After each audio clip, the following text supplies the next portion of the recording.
마가복음 4장. 예수께서 다시 바닷가에서 가르치셨다. 무리가 인산인해를 이루고 있어서 예수께서는 해안에서 좀 떨어진 배에 오르셔야 했다. 사람들이 물가로 몰려와서 배를 설교단으로 삼으신 것이다. 예수께서 많은 이야기로 가르치셨다. 들어라, 너희는 어떻게 생각하느냐? 어떤 농부가 씨를 뿌렸다. 씨를 뿌리는데 덜어는 길 위에 떨어져서 새들이 먹어버렸다. 덜어는 자갈밭에 떨어져서 금세 싹이 났으나 뿌리를 내리지 못해 해가 뜨자 곧 시들어 버렸다. 덜어는 잡초밭에 떨어져서 싹이 났으나 잡초 틈새에 짓눌려 아무 소득도 없었다. 덜어는 좋은 땅에 떨어져서 무성하게 자라 농부가 생각지도 못한 큰 결실을 맺었다. 너희는 듣고 있느냐? 정말로 듣고 있느냐? 예수께서 따로 계실 때 그분 곁에 있던 사람들이 12 제자와 함께 그 이야기에 대해 물었다. 예수께서 그들에게 말씀하셨다. 너희에게는 하나님 나라를 아는 깨달음이 주어졌다. 너희는 하나님 나라가 어떻게 되어가는지 안다. 그러나 아직 볼 줄 모르는 사람들에게는 모든 것을 이야기로 풀어나간다.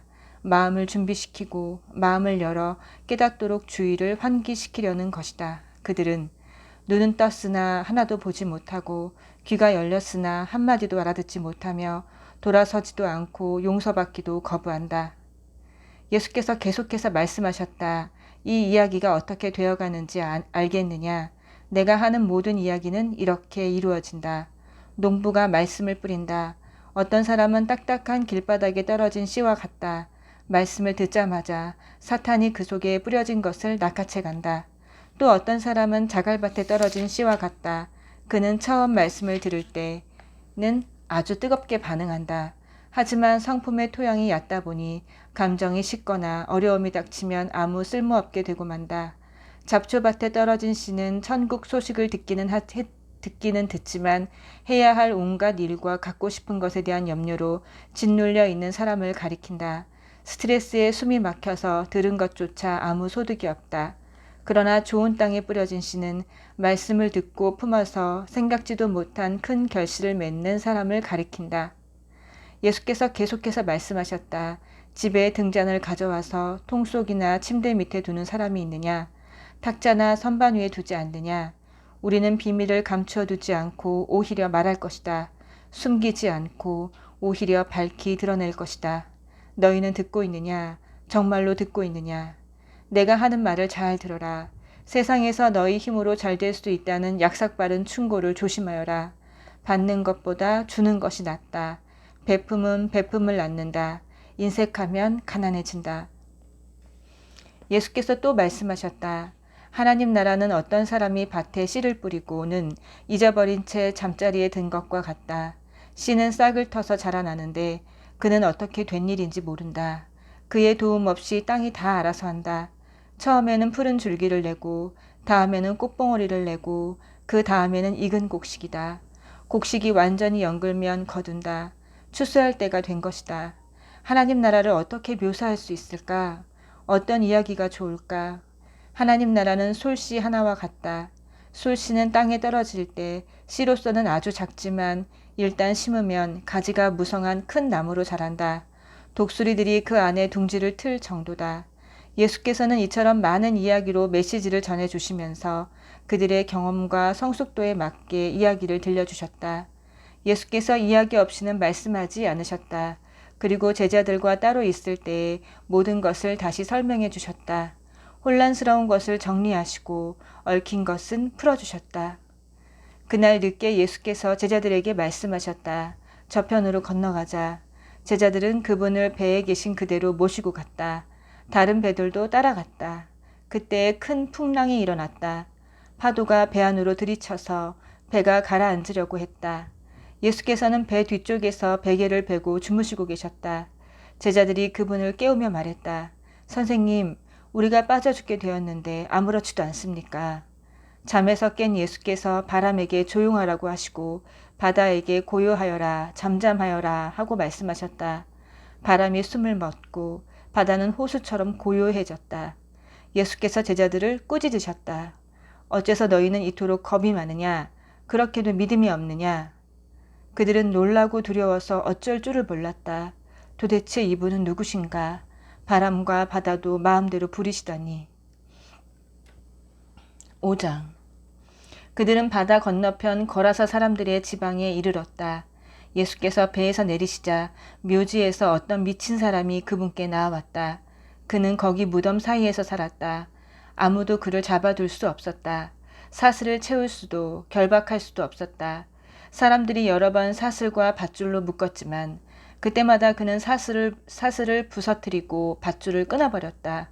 아무리 힘센 사람도 그를 꺾을 수 없었다. 그는 밤낮으로 무덤과 산을 어슬렁거리면서 고함을 지르고 뾰족한 돌로 제 몸을 마구 상하게 했다. 그가 멀찍이서 예수를 보고 달려와 그분 앞에 경배하며 엎드렸다. 그러고는 고함 지르며 따졌다.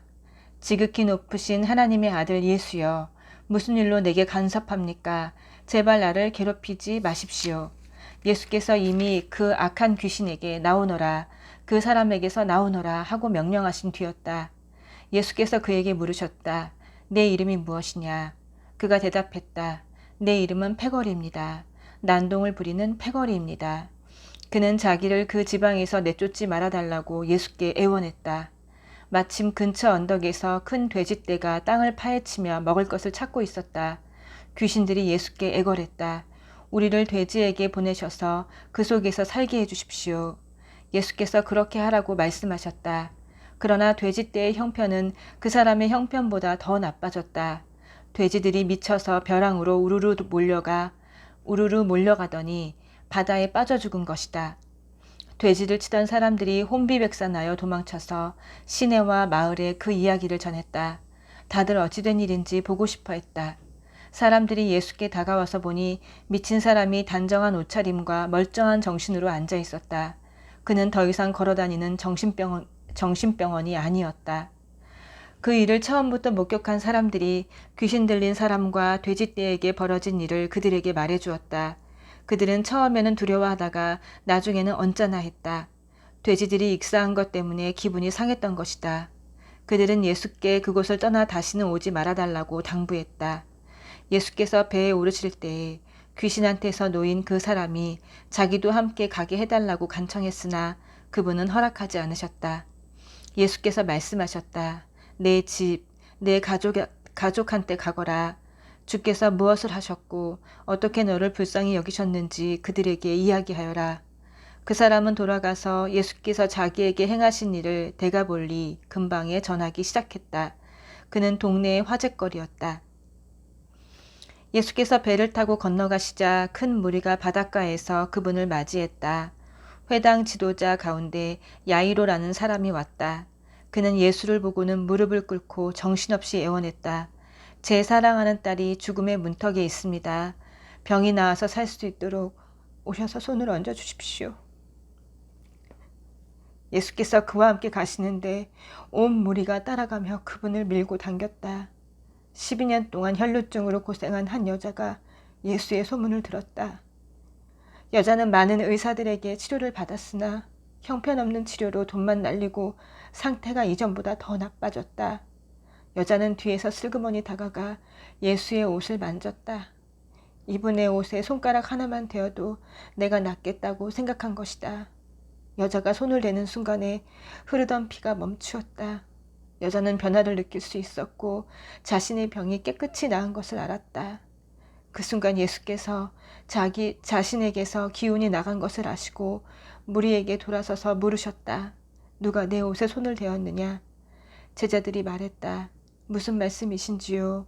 무리가 이렇게 밀고 당기는데 누가 내게 손을 대었느냐고 물으시다니요. 손을 댄 사람이 수십 명은 될 것입니다. 그러나 예수께서는 누가 그렇게 했는지 보려고 계속 둘러보며 물으셨다. 자기가 한 일을 알고 있던 그 여자는 두려워 떨며 앞으로 나아갔다. 여자는 그분 앞에 무릎을 꿇고 자초지종을 이야기했다. 예수께서 여자에게 말씀하셨다. 딸아, 너는 믿음의 모험을 했고 이제 온전해졌다. 잘 살아라. 병이 나았으니 복되게 살아라. 예수께서 아직 말씀하시는 중에 회당장의 집에서 사람들이 와서 회당장에게 말했다. 따님이 죽었습니다. 선생님을 더 괴롭게 해드릴 일이 있겠습니까? 예수께서 그들이 하는 말을 들으시고 그 회당장에게 말씀하셨다. 그들의 말을 듣지 말고 나만 신뢰하여라.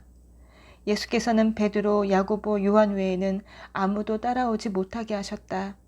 회당장의 집에 들어선 그들은 이야깃거리를 찾는 입방아꾼들과 음식을 나르는 이웃 사이를 헤치고 지나갔다. 예수께서 불쑥 말씀하셨다. 어째서 이렇게 너도 나도 울고불고 말이 많으냐? 이 아이는 죽은 것이 아니라 자고 있다. 사람들은 저가 알지도 못하면서 저런 말을 한다고 비웃었다. 예수께서 그들을 다 내보내신 뒤에 아이 부모와 자기 동료들만 데리고 아이 방으로 들어갔다. 예수께서 소녀의 손을 꼭 잡고 말씀하셨다. 달리다 굼. 이는 소녀야 일어나라 라는 뜻이다. 그러자 소녀가 일어나서 걸어다녔다. 소녀의 나이는 12살이었다. 그들은 모두 기뻐서 어쩔 줄 몰라 했다. 예수께서는 그 방에서 일어난 일을 아무에게도 알리지 말라고 그들에게 엄히 명하셨다. 그리고 아이에게 먹을 것을 주어라 하고 말씀하셨다. 6장. 예수께서 그곳을 떠나 자기 고향으로 돌아가셨다. 제자들도 함께 갔다. 안식일에 예수께서 회당에서 설교하셨다. 예수께서는 모든 사람의 감탄을 자아낼 정도로 대단하셨다. 사람들이 말했다. 이 사람이 이렇게 훌륭한 사람인지 미처 몰랐다.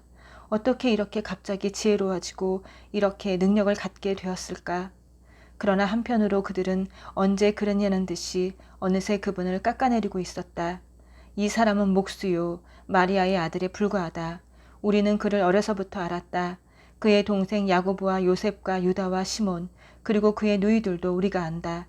도대체 그는 자기가 누구라고 저러는 것일까?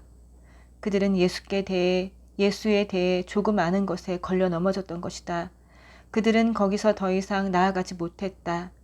예수께서 그들에게 말씀하셨다. 예언자는 자기 고향, 자기 친척, 자기가 어려서 놀던 길목에서는 별로 존경을 받지 못하는 법이다. 예수께서는 거기서 많은 일을 행하실 수 없었다. 몇몇 병자들에게 손을 얹어 고쳐주신 것이 전부였다.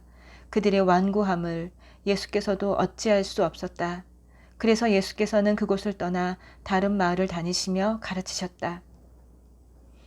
예수께서 12제자를 부르셔서 둘씩 짝을 지어 내보내시며 그들에게 악한 세력을 물리치는 권세와 능력을 주셨다. 예수께서는 그들을 보내시며 이런 지침을 주셨다. 이 일에 별도의 준비가 필요하다고 생각하지 마라. 먼저 너희 자신을 준비하여라. 특별히 돈을 모금할 것도 없다. 간소하게 하여라. 고급 여관도 안 된다. 적당한 곳을 찾아가 떠날 때까지 그곳으로 만족하여라. 사람들이 너희를 맞아들이지 않고 너희 말을 듣지 않거든 조용히 나오너라. 소란 피울 것 없다. 무시해버리고 너희의 길을 가면 된다. 곧 제자들은 길을 나섰다. 그들은 삶에 근본적으로 달라질 수 있음을 기쁜 마음으로 긴박하게 전했다. 가는 곳마다 귀신을 쫓아냈다. 병자들의 몸에 기름을 발라 건강을 되찾게 해주고 그들의 심령을 고쳐주었다. 예수의 이름이 만인의 입에 오르내리고 있을 그 즈음에 헤롯 왕도 그 모든 소식을 들었다. 그가 말했다. 죽은 세례자 요한이 다시 살아난 것이 틀림없다. 그래서 그 사람이 능히 기적을 행하는 것이다. 다른 사람들이 말했다. 아닙니다. 그는 엘리야입니다. 또 다른 사람들이 말했다. 그는 예언자입니다. 옛 예언자들 가운데 한 사람과 같습니다. 그러나 헤롯은 굽히지 않았다. 틀림없이 요한이다. 내가 그의 목을 베었는데 이제 그가 다시 살아난 것이다. 헤롯은 자기 동생 빌립의 아내였던 헤로디아의 잔소리에 못 이겨 요한의 체포를 명하고 그에게 사슬을 채워 감옥에 가두었던 자다. 요한은 헤롯과 헤로디아의 관계가 불륜이라고 말해 헤롯을 자극했다. 헤로디아는 증오에 사무쳐서 요한을 죽이고 싶었으나 헤롯이 요한을 두려워하여 감히 그렇게 하지 못했다. 요한이 거룩한 사람이라고 굳게 믿고 있던 헤롯은 그를 특별 대우했다. 헤롯은 요한의 말을 들을 때마다 양심의 가책을 받아 괴로워하면서도 그를 멀리할 수 없었다. 요한에게는 헤롯을 계속 잡아끄는 어떤 힘이 있었다. 그러나 끝내 불길한 날이 왔다. 헤롯이 갈릴리의 모든 고관과 귀족들을 초대해 생일잔치를 벌인 날이었다.